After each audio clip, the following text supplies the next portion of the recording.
Então, galera, vamos começar aqui. Só para fechar o que ficou faltando da última aula, ficou faltando falar dos conselhos. Então, a gente falou sobre criar aquele coletivo que atuaria aqui, teve aquela dinâmica da votação lá na semana passada. Mas, além da atuação, como a gente viu, a gente pode pensar em conselhos. E esses conselhos municipais, eles desempenham um papel de gestão da cidade, proporcionando aí uma forma de você conseguir incluir a sociedade no controle das políticas públicas. Então, quando a gente entra na lei que rege a cidade, a gente tem os seguintes conselhos: Conselho de Educação, de Cultura, de Meio Ambiente, de Saúde, Agricultura, todos esses conselhos. Cada um deles atua de forma a atender às suas causas, né? E aí eu trouxe um recorte de uma legislação que eu achei que fala sobre o Conselho de Meio Ambiente, quais são as competências do Conselho. E entre várias delas, a gente tem aqui, deliberar sobre a paralisação ou embargo de obras e atividades que estejam causando ou possam impactar no meio ambiente. Então, o Conselho ele tem o poder de fiscalizar, de embargar uma determinada obra ou atividade que ele julga ou poluente ou que tenha uma possibilidade de ser. E aí, se a gente está pensando que esses conselhos são formados por metade população e metade poder público, é uma forma de o poder público conseguir ter braços para fiscalizar, para atuar ali no seu interesse e não ficar só o interesse do poder público. Entre outras muitas coisas, eles podem indicar e propor ao poder público executivo declarar áreas de especial interesse ambiental, fixar normas e padrões ambientais. Então, por exemplo, se o conselho quiser determinar que o padrão de poluição sonora é, 50 decibéis, eles podem propor essa norma. Então, também é uma possibilidade do conselho propor norma. Então, o conselho que tem todos esses poderes é super importante, porque metade dele é constituído por pessoa da sociedade civil. Então, é uma forma que a sociedade tem de se empoderar para conseguir fazer essa gestão do município de forma compartilhada, né? Não deixar só na mão do poder público. A gente já falou sobre isso. E finalizando rapidinho, né? Só para a gente entrar de fato na aula de hoje. A aula de hoje é sobre geoprocessamento. Alguém já teve contato com geoprocessamento ou já ouviu falar? Não? Não? Não? Também não? Então, vamos lá. Antes da gente chegar lá, no geoprocessamento, a gente vai ter que voltar um pouco na história e parar para pensar como o nosso celular sabe onde a gente está. Alguém já pensou sobre isso? Então, via satélite. Mas e aí? Como é que é? É uma câmera? Hã? Tá saindo, hein? A geografia aí, ó. Coordenada geográfica. E beleza, mas a gente tá falando de tecnologia e pá.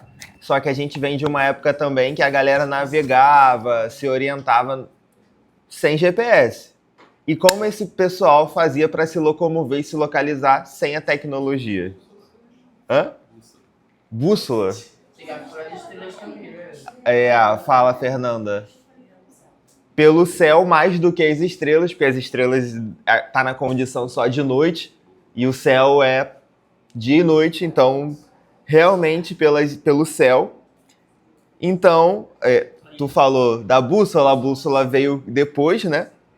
Mas ela é um dispositivo muito usado na navegação. E ela é muito simples, ela está sempre apontando para o norte. E a gente tem os pontos cardeais.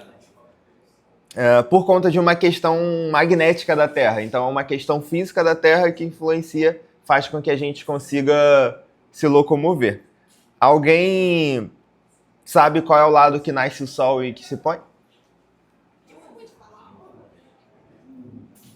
Como é que se eu desse uma bússola para alguém aqui, vocês conseguiriam se orientar e falar assim: quero que vocês sigam na civilização, vocês estão perdidos. Fala, ó, a civilização está aqui para o pôr do sol. Qual é a direção que vocês vão?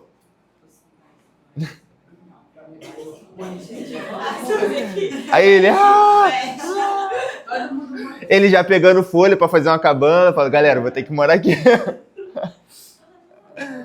E aí, ninguém sabe. Cortar bambu. Ninguém sabe usar uma bússola, então, aqui, né? Se perder, acabar sinal do telefone... A gente faz... Norte da vida. Faz o quê? O norte da vida. Mas como é que tu vai saber qual é o norte? Só pra qualquer lugar. Porque ela Isso aí é já pra cair na direção certa. E tiver do vosso lado da vida. Não sei se deve servir pra quê, né, também. Vamos lá. E como se orientar sem uma bússola e sem o sol? E quais são as constelações que vocês conhecem? Assim? Tem algum grupo de constelação? As Sírios, Ursa Maior. Caramba, olha aí. Vai tomando. Então, tudo isso parte da geografia, né? Então, desde muitos anos atrás, a gente está falando de séculos e séculos atrás, já se tinha a noção de que o planeta é dividido ali para uma orientação em longitude e latitude, e que através de como você se localiza assim e assim, você consegue achar um ponto onde você está. Então, as horizontais é a latitude aqui, ó. Então, a localização ao norte ou a sul. Então, quando você falar de latitude, é para cima ou para baixo, pensando no mapa, né? Quando você olha o mapa. Enquanto a longitude é já vertical, então pega os aspectos laterais. E aí tem o famoso meridiano de Greenwich, que a gente estuda lá na quinta série, na aula de geografia. E aí como é que os portugueses lá na época se utilizavam da navegação? Então eles basicamente tinham um globo terrestre e com base no ângulo de uma estrela, que ela era uma referência, eles conseguiam, tipo assim, ela tá a X graus para minha direita ou para minha esquerda. Então eles conseguiam traduzir isso no mapa. Então beleza, se eu olho para aquela estrela, ela tá a tantos graus da minha orientação, então eu sei que eu tô num determinado ponto. E aí eu vou lá e marco no mapa. E enquanto se eu sei que ela tá para uma outra direção, eu tô em outro ponto, eu vou lá e marco no mapa. Até que uma hora eu vou saber exatamente para onde eu vou navegar, seguindo ali o curso, porque eu tenho um mapa e tenho a orientação da estrela. Então aqui, ó, todas as noites eles mediam o ângulo em que a estrela polar fazia com o horizonte, então eles olhavam o horizonte assim, e a estrela polar. E marcavam sua posição num globo que andava sempre com eles, e assim eles conseguiriam aventurar-se sem perder por mares e terras nunca antes navegados. E o Oceano Atlântico é um oceano bem tranquilo de navegar em relação a outros oceanos, então o que facilitou também a frota portuguesa. Aqui é a estrela... Aqui não, é o Cruzeiro do Sul, para quem não sabe. A gente sempre ouve falar que o conjunto de estrelas é constelação. Só que como é que a gente vai falar que aquele conjunto de estrelas, que essa constelação é um conjunto de estrelas, sendo que elas estão a milhões de anos-luz de diferença? Então, na verdade, elas não estão juntas. Então, é um dilema meio ambíguo falar que um conjunto de estrelas é constelação, porque conjunto prevê que elas estejam juntas e as estrelas não estão juntas, elas estão bem longe. Mas, da nossa perspectiva da Terra, que é bem distante, às vezes essas estrelas já até morreram, só que a luz delas ainda está vagando pelo universo. E aí, não sei se vocês sabem que o tempo de distância de luz da Terra para o Sol são 8 minutos. Então, se o Sol acabar, a gente só vai perceber que ele acabou 8 minutos depois, porque é a distância que a luz leva. E aí, isso é a mesma coisa para várias estrelas. Então, a estrela que a gente olha, a gente está olhando uma imagem dela de milhões de anos atrás, porque é a distância que ela está da gente.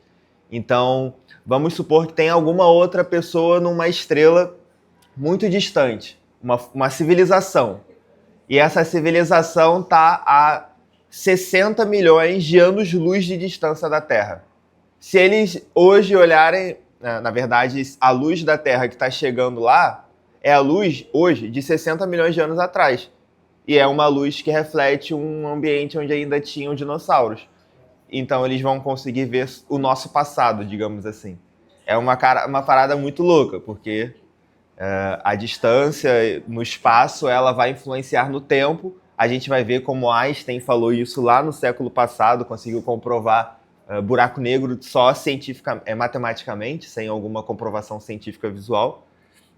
Mas enfim, voltando a falar aqui. Então são 5 estrelas aqui para o nosso céu do hemisfério sul, onde a gente vai se guiar para se localizar. E aí a gente está falando do cruzeiro, né? E tem a característica dele é que ele tem essa estrelinha aqui, ó, chamada de intrometida, que aí através disso a gente consegue localizar ele no céu. Então, quem está no norte, ou seja, na parte norte do hemisfério, vai se localizar usando a Ursa Menor. Enquanto quem está no sul vai se localizar pelo céu, seguindo o Cruzeiro do Sul. Então, porque são os pontos de referência que a gente tem lá no céu. E aí, beleza. Não sei me localizar para onde ir. Primeiro, a gente tem que entender o seguinte. O Sol nasce no leste e se põe no oeste. É regra básica. Então, pensa lá o seu braço. Então, você vai apontar com o seu braço direito para o leste, onde o Sol nasce. E aí você vai olhar, né? Não é tão preciso porque conforme vai passando as estações, o Sol ele vai mudando no horizonte. Mas você consegue se não morrer, talvez. Então, por exemplo, beleza, ele nasce aqui, ó. Todo dia eu acordo de manhã, vejo lá da janela que o Sol nasce em determinado ponto. Então, lá em casa eu já sei onde o Sol nasce. Então, eu consigo fazer o traçado assim de onde ele nasce e onde ele vai se pôr. Naturalmente, a minha frente vai ser o norte e as minhas costas serão o sul. Então, é assim que a gente descobre pelo Sol, basicamente, quais são as direções. Estica teu braço, teu leste, teu oeste. Naturalmente, a tua frente vai ser teu norte e atrás do sul. E aí, por que é importante entender isso? Porque para eu me orientar no céu do hemisfério sul, eu vou precisar localizar essa estrela. Aqui assim, ó, você pega a parte de baixo do Cruzeiro do Sul, aí faz uma proporção de 4, 5 vezes o tamanho dele, numa diagonal para baixo. Então, eu olhei o Cruzeiro do Sul, lá no céu. Aí eu faço essa diagonal e desço reto até o horizonte. Então, eu sei que naquele ponto vai ser o sul. Porque ele é o Cruzeiro do Sul. E aí, beleza. Se eu sei que aquele é o sul, eu tô de costa, né? Vamos supor. E eu sei que aqui é o leste, aqui é o oeste, então naturalmente a minha frente vai ser o norte. E aí eu consigo me localizar pela estrela. E aí se alguém falar, tem uma cidade a noroeste, a nordeste, a sudeste, você consegue, tipo, pum, beleza. Então eu sei que eu tenho que ir pra cá, ou pra lá, ou pra lá, ou pra cá. E é um conhecimento físico, matemático muito antigo. Na época, principalmente na época da Grécia ali, as mesmas pessoas, elas eram tanto filósofo, quanto matemático, quanto astrônomos, porque meio que a matemática liga muita coisa, e você consegue, por A mais B, comprovar diversas coisas, e talvez numa época onde não existia tanta tecnologia e tanta distração, era mais fácil de você conseguir, né, desenvolver teorias e estudos, porque meio que é isso. Tem uns estudos que falam sobre como a nossa alimentação e estilo de vida vai influenciando na nossa capacidade cognitiva também, em problemas que surgem. Também pode ser algo que vá distanciando essas grandes capacidades pensadoras de hoje. Mas o fato é que antes era isso. Então, Pitágoras estava lá, desenvolveu suas fórmulas, Bhaskara, todos os outros, Newton, todos eles vieram do nada. E aí tem um trecho muito legal de um Rios que eu assisti, de um professor que, tipo, ele fala que o cara teve o trabalho principal que foi descobrir a fórmula. E você precisa só usar. E aí, se você não consegue só usar aquilo que o principal já foi feito, você, entre outras palavras, é um pouco burro, né? Segundo a fala dele. Porque justamente ele pensa o seguinte, o cara já descobriu, ele olhou para o universo e para a natureza e decifrou. E aí agora tá tudo pronto, é só usar. Então ele usa desse argumento para falar que o pior já foi feito, hoje pra gente é até melhor, que a gente não precisa descobrir, é só aplicar. Então, é dessa maneira que a gente consegue ter uma localização no planeta antes da tecnologia, né? Hoje vocês conseguem até fazer bússola em casa. Vocês já viram como é que faz? Com detergente, água, uma agulha? Já ou não? Então, você bota uma agulha num isoporzinho assim, né? Não lembro exatamente. Num recipiente com água. E aí você pinga alguma coisa na água e aí ela vai se orientar ali de alguma maneira. Pesquisei depois quem ficar interessado. Mas vocês conseguem fazer bem simples, assim. Mas ok. Até que chegou a tecnologia. E como é que funciona o GPS? Tan, tan, tan. Todo mundo tem GPS no telefone. Todo... Hã? É, mas aí qual é o papel do satélite nisso, tá ligado? Pô, mas como é que ele localiza? Sendo que, tipo assim, ele tá ligado? Tá andando. Ó. É, filha, é explosão de mente.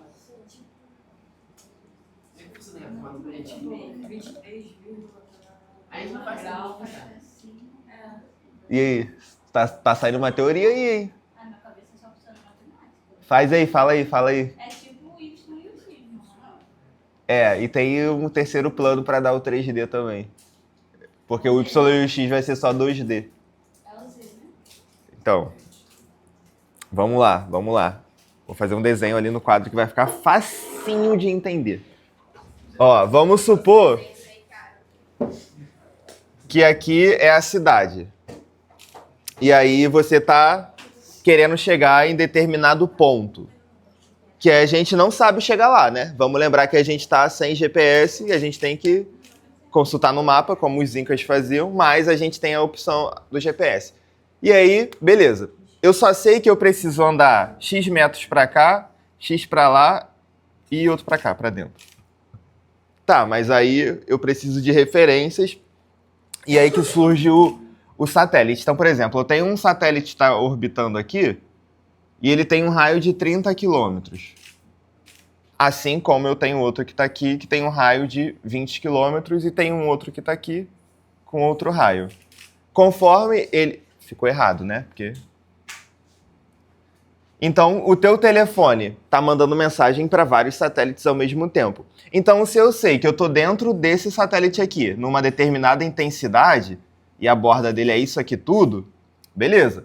Se eu estou ligado em outro satélite aqui, e a borda dele é aqui, e eu estou ligado em mais um aqui, eu consigo juntar os 3 pontos e saber onde eu estou no mapa. Então, eu preciso me ligar a apenas 3 satélites para que eu possa ter aonde eu estou na localização de todo o planeta. Porque eu vou estar aonde vai ser a interseção dos 3 raios de funcionamento dele. Deu para entender? Não? Ou sim? Não? Tá. Talvez esse desenho aqui não tenha ficado tão bonito também. É basicamente você tem que cruzar as coordenadas do gol para poder saber onde você É, tá. aonde os 3 pontos se ligam é onde você vai estar. Então aí ele consegue determinar. E aí conforme você vai se localizando, você vai sempre estar ligado a 3 satélites para poder determinar a sua localização. E aí vai ter um quarto, que é para saber, porque assim, ali a gente está vendo um plano 2D, né? Só que no planeta Terra a gente pode estar ou muito alto em cima de um morro ou na altura do nível do mar. E aí vai ter um quarto satélite que vai dar o plano do 3D para saber qual é a altitude que a gente está. Mas é isso, é a teoria dos conjuntos, né? O Léo, que faz matemática, tá ligado na teoria dos conjuntos, que você tem lá o ponto de interseção entre eles. Deixa eu apagar e desenhar melhor.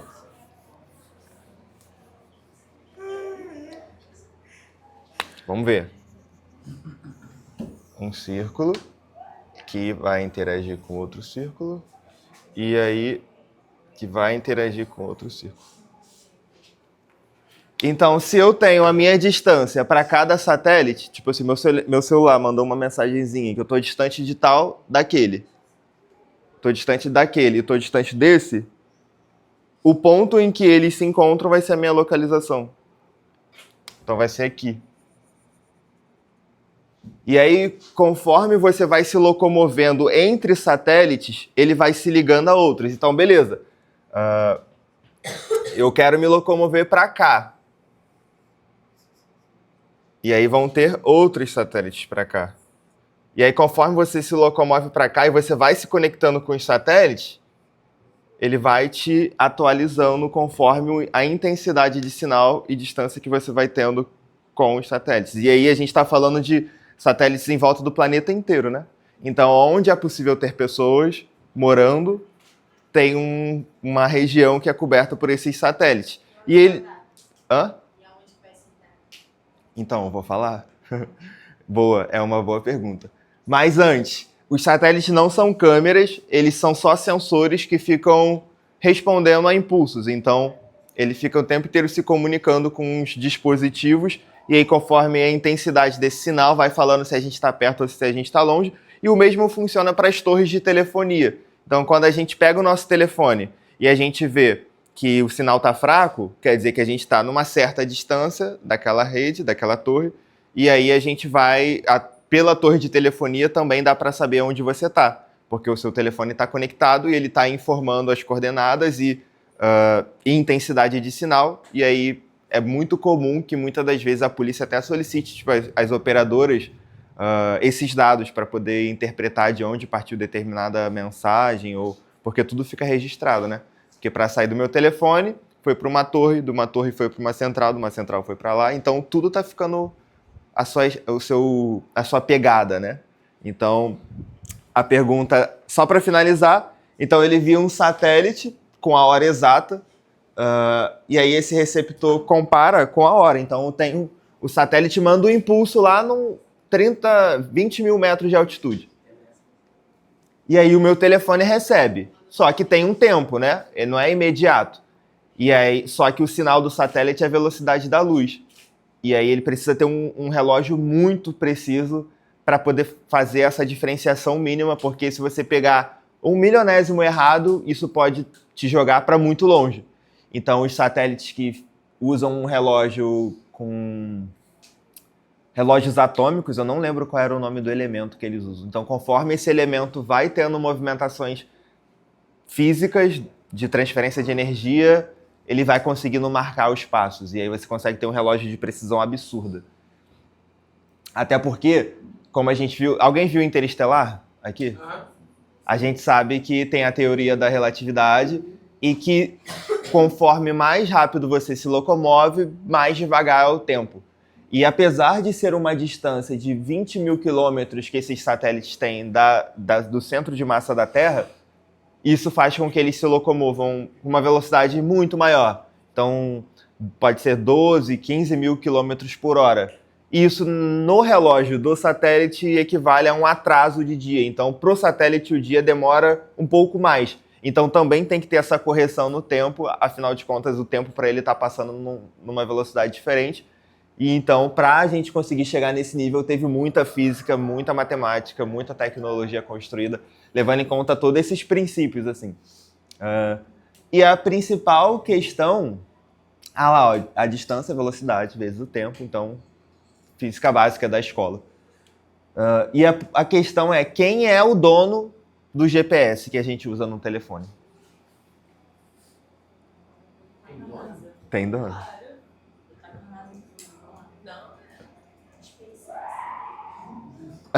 E aí? A grande revelação é que o Gabriel... Pô, se eu tivesse essa patente aí, filho, o último lugar que eu estaria era trabalhando. A pergunta é pensar sobre os satélites, o GPS, né? A gente tem GPS, onde você estiver andando pelo Brasil, se você abrir algum aplicativo de Maps, seja o Google Maps, seja o Word, seja o que for, se você tiver internet, você vai se localizar. E aí vem a grande questão, os satélites que a gente usa no nosso aplicativo de telefone, de GPS para se guiar, são do nosso país? De cientistas, de engenheiros brasileiros? É de fora? Fala que é americano, fala que é americano. Fala de fora. É americano? Ó, ele falou que é americano, alguém concorda? O Brasil é muito... Oi?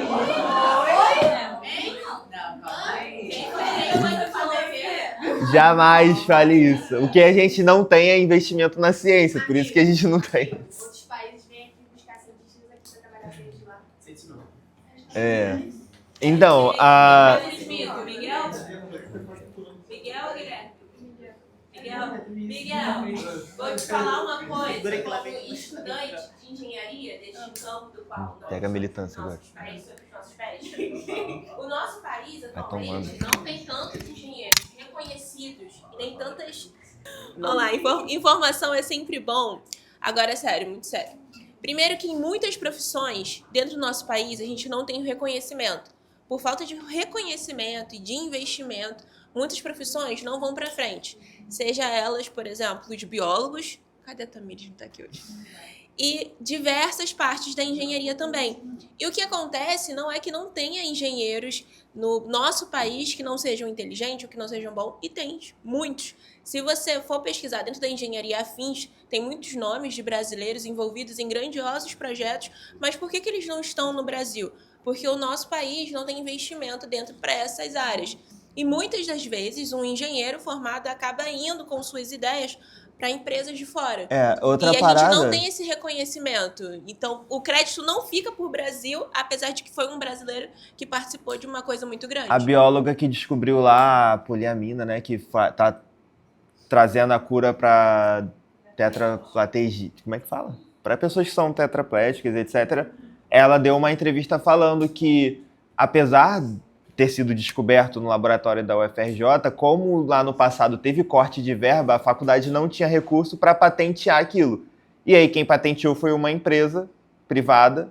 Então hoje ela detém a patente de uma descoberta que foi feita numa universidade brasileira, porque não tinha recurso para patentear, e aí você busca as parcerias que têm dinheiro para isso, para continuar desenvolvendo.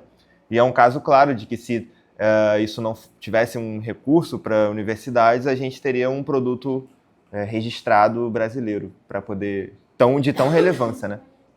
Mas é isso, a ciência é sucateada aqui no Brasil, muitas vezes como uma estratégia política. Mas, enfim. Voltando. E aí, por que eu estava falando dos satélites? Então, eles estão lá, 20 mil, mais ou menos, quilômetros de distância da Terra, rodam numa velocidade ali de 14 mil quilômetros por hora e dão 2 voltas na Terra por dia. Então, é uma velocidade muito grande. Por isso que tem aquelas mudanças que eu falei.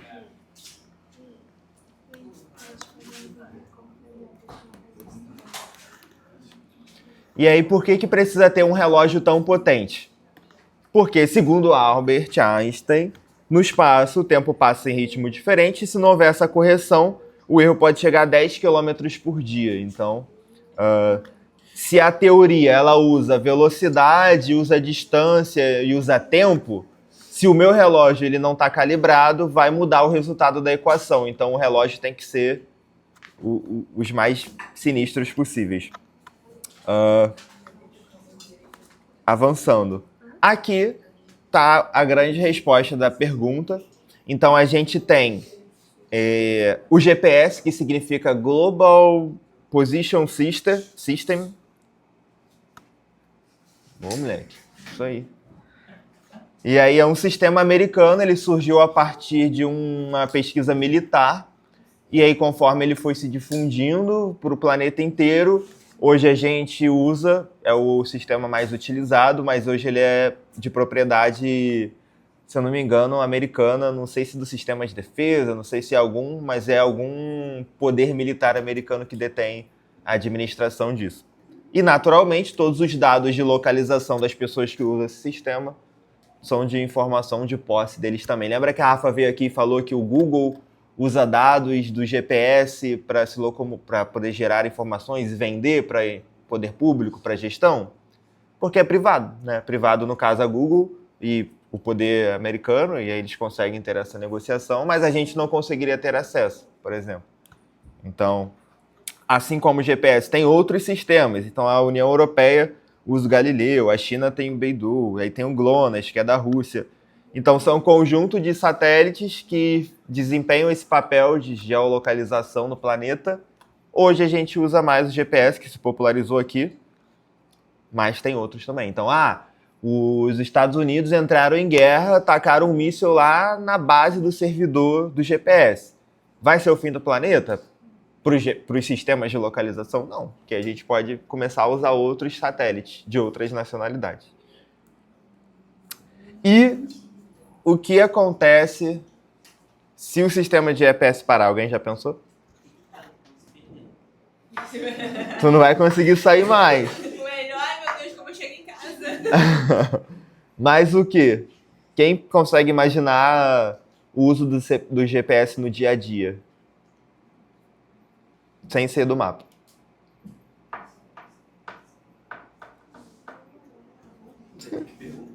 Ela tem que perguntando. Deixa a foto. Aonde aqui? Entendi. Não sei, tô perdido também. Aí esquece. Mas esse GPS Aí, ó. não ia ficar com os dados salvos, não? Ia morrer, acabou. Não, porque para a gente se localizar, a gente precisa estar em contato, em troca de informação direto com os satélites. Então, se eles pararem, meio que, tipo, fica como se fosse sem sinal. E os aviões fazem como? Fala. Eu ia falar, tipo, dos caminhoneiros, É, a minha porque entrega das- muita mulher fica sem... Por causa da entrega de emprego. E os aviões também. E os barcos também. Então, hoje a gente tem vários dispositivos que giram a economia, a forma como a gente vive, que depende desses sistemas. Paizão. Então, os aviões ficariam desatualizados e aí eles perderiam aquelas funções todas de segurança, de orientação e etc. Os navios também, a mesma coisa. Todo mundo que se locomove teria que se locomover utilizando pontos, como a gente falou, cardeais e locomoção por estrelas, porque perderia esse componente da tecnologia. A agricultura, como a gente já sabe que tem vários dispositivos de agricultura que se locomovem sozinho, às vezes, então teria um impacto na economia também com a perda dessa produtividade. Os sistemas bancários, que são globais e também tem essa questão da necessidade de ser muito preciso, sofreriam também, então a gente teria problemas relacionados à movimentação financeira. Os serviços de emergência, né? Porque imagina você ligar pro SAMU e falar que a rua tal, o cara tem que abrir um mapa, achar a sua rua e pensar num trajeto. Também teria problemas de saúde, assim, no tempo de atendimento. Então, quase tudo da vida seria afetado, né? E outras aplicações que a gente tem na área do geoprocessamento. Então, a gente pode pensar na utilização dele para monitorar desmatamento. Então, a gente consegue ver, através de imagens de satélites, o antes e o depois. Então, se antes a gente tinha assim, agora tem aqui, pum, confirmado, monitora e fiscaliza muito mais fácil. Assim como analisar queimadas, então a gente sabe que o comportamento do fogo, ele segue um padrão de relevo, de vento, de vegetação. Então, quando você tem uma imagem de satélite, você consegue visualizar o caminho que o fogo está fazendo e rastrear a sua origem. Então, através dessa tecnologia também é fácil identificar tanto o ponto de incêndio para combate, quanto para responsabilizar quem é o responsável por esses incêndios. Você consegue, através de geoprocessamento, e aí falando de geoprocessamento, a gente falou muito de GPS, mas é o processamento de qualquer imagem geográfica, e a gente pode pensar aérea, tanto a nível de satélite, quanto a nível de avião, quanto a nível de um drone. E quando você processa essas imagens em dados, é o que a gente chama de geoprocessamento. E aí você consegue fazer a fiscalização, consegue fazer planejamento urbano. Então, lembra que a gente viu qual é o trecho da cidade que está mais quente? É uma forma da gente usar o geoprocessamento para fazer o planejamento urbano. Então, se eu sei que aqueles trechos são mais quentes, eu sei que aqueles trechos precisam de mais atuação a nível de arborização, entre outras práticas dentro da cidade. Então, é uma forma da tecnologia também ajudar. Entre outros monitoramentos que são específicos de área, então APP, que são áreas de preservação permanente, de proteção permanente. E aí você pega e são áreas que têm uma restrição maior de uso, porque elas são mais importantes para a preservação ali daquele local. E aí você consegue fiscalizar isso também. E aí dá multa, dá orientação, ou só planejar. Mas o fato é de que ainda é um mercado que não tem tantas pessoas preparadas para poder atender, porque você precisa geralmente ter um curso, uma especialização, mas o fato é de que dá muito dinheiro e tem muita vaga nesse momento. Aqui agora a gente vai ver um pouco de como isso é utilizado em outras formas. No Rio de Janeiro, um satélite israelense está ajudando a combater desperdício. O vazamento de água é aqui na Terra, mas muitas vezes ele só pode ser visto a centenas de quilômetros lá do alto, no espaço. A companhia de água identifica o problema rapidamente quando ele se torna visível. Mas numa cidade como o Rio, o desperdício pode ficar invisível por um tempão. Muitos dos vazamentos que ocorrem no Rio de Janeiro não são visíveis, principalmente na zona sul do Rio de Janeiro, onde o terreno é mais arenoso e eles não afloram, eles não aparecem, porque a capa de asfalto é muito forte. Por isso, a empresa que administra o sistema de água e esgoto do Rio resolveu investir na tecnologia de um satélite israelense que era usado para procurar água em Marte e que agora está apontado para grandes cidades dos Estados Unidos, Japão, Espanha. Esse satélite passa sobre o rio a cada 14 dias. São apenas alguns minutos, tempo suficiente para a emissão de ondas que atingem até 3 metros de profundidade no solo. Essas ondas fazem um escaneamento, identificam os locais onde há presença de cloro, substância usada no tratamento da água distribuída à população. Dessa forma, o satélite é preciso e não faz confusão entre água do lençol freático, esgoto, rios. E aponta com mais de 80% de precisão os pontos de vazamento dos sistemas de distribuição de água da cidade. As informações vão direto para o centro de operações da companhia. Os pontos amarelos no mapa são as áreas onde possivelmente há vazamentos subterrâneos. Um deles fica na Urca, bairro da zona sul da cidade. Esse é o local exato indicado pelo satélite. E agora começa a segunda etapa do trabalho. O Vitor é técnico da companhia e está usando um geofone. Esse aparelho é um amplificador de som potente. E com o geofone, ele consegue ouvir qualquer barulho de vazamento lá embaixo na tubulação, mesmo sobre essa grossa camada de asfalto. Não é preciso nem abrir a tampa do bueiro. Para mim é só um mas para você é vazamento. Pra gente é um ruído característico. Tem que ter o ouvido treinado, tem que passar por um treinamento para saber e entender. Justamente. Porque são muitos ruídos, ainda mais numa rua pavimentada igual essa.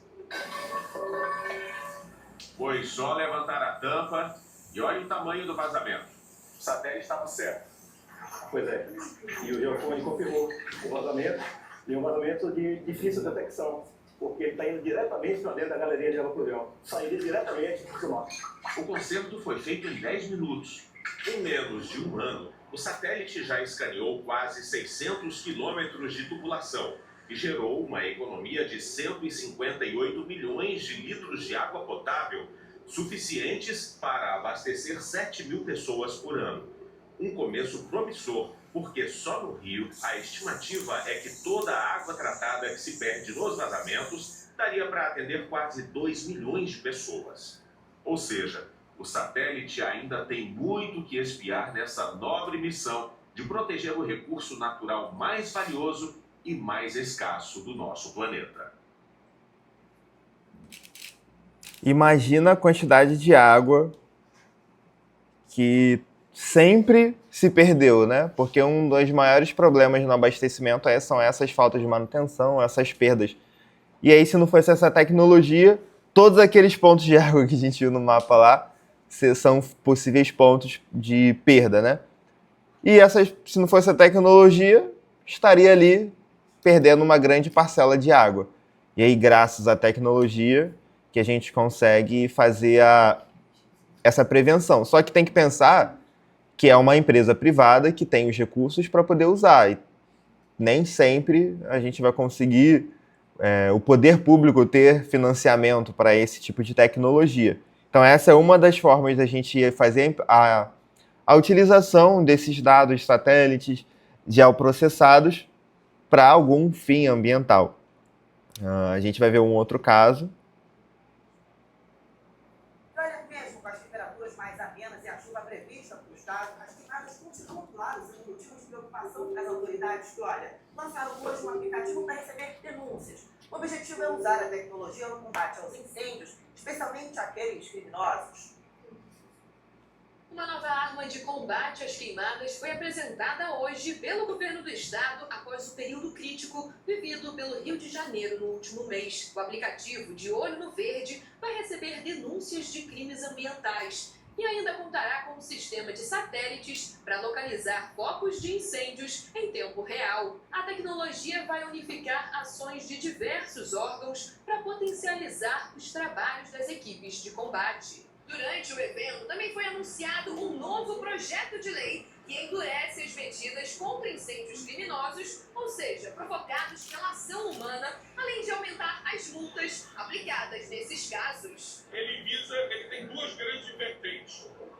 Uma delas é aumentar as penas e enrijecer as punições para aqueles que cometam crimes ambientais, sobretudo na questão de queimadas. E a segunda é colocar a questão da tecnologia como ferramenta. Em todo o estado do Rio, o Corpo de Bombeiros já combateu mais de 3.200 casos de queimadas entre o começo de setembro até outubro. A maior parte, segundo as autoridades, foi causada por ação de criminosos. O investimento necessário por parte de instituições como o Corpo de Bombeiros e o Instituto Estadual do Ambiente para que o fogo fosse combatido nesse período ultrapassa os 87 milhões de reais. A Floresta da Tijuca, a maior área verde em zona de cidade do mundo, foi um dos locais mais afetados neste ano pelas queimadas. As chamas chegaram a atingir áreas de difícil acesso e com fios de alta tensão no Morro Sumaré. Os bombeiros precisaram trabalhar com helicópteros para conter os focos. Mais de 40 pessoas que teriam dado início a focos de incêndios já foram identificadas pelos investigadores da Delegacia de Proteção ao Meio Ambiente. Pelo menos 7 foram presos. Entre os criminosos está um adolescente que admitiu ter iniciado as chamas que destruíram uma área verde no distrito de Pedro do Rio, em Petrópolis, na região serrana. Testemunhas foram ouvidas e imagens de câmeras de segurança nas regiões com mais ocorrências foram analisadas para que as autoridades chegassem aos culpados. Em Valença, no sul do estado, um homem foi flagrado por um circuito de segurança no momento em que ateava na mata às margens da rodovia RJ-143. Ele está entre os presos da ação conjunta realizada entre as polícias civil, militar e o INEA. O incêndio só foi combatido por completo no 4º dia de trabalho dos agentes, e uma área equivalente a quase 3.000 campos de futebol foi destruída. De janeiro até agora, o Corpo de Bombeiros já foi acionado para mais de 19.500 ocorrências de fogo em vegetação. Viu como é que a gente consegue... Assim, é bizarro, né? Você imaginar que a cara foi lá, passou. Valeu, galera. E queimou aquela quantidade toda. Então, são exemplos de como a tecnologia está aí para ajudar. Lembrando que tem o uso do fogo de maneira criminosa. Criminoso é um termo complicado, né? Porque, assim, o uso do fogo é permitido desde que se ele for autorizado, seguindo uma série de regras, e quando ele não é autorizado, a gente fala que é criminoso. Mas ele pode partir de diversas formas, né? Ou para fins de pasto, ou às vezes é um queima de pedido religioso, ou é uma guimba de cigarro, ou a pessoa jogou um caco de vidro descartado errado e aí aquela área está seca, o sol vai e faz aquele efeito de lupa e pega fogo. Então são várias maneiras, fogueira, pode voar uma centelha e pegar fogo. São várias formas, mas o fogo na Mata Atlântica não é normal, porque a Mata Atlântica é uma floresta úmida, então fogo natural em Mata Atlântica primária, mata original, não existe. O que existe é fogo natural em uma área que já está degradada, que não tem a característica tão forte ali, talvez de Mata Atlântica. Então, uma área de capim, uma área de vegetação exótica, pode sim queimar.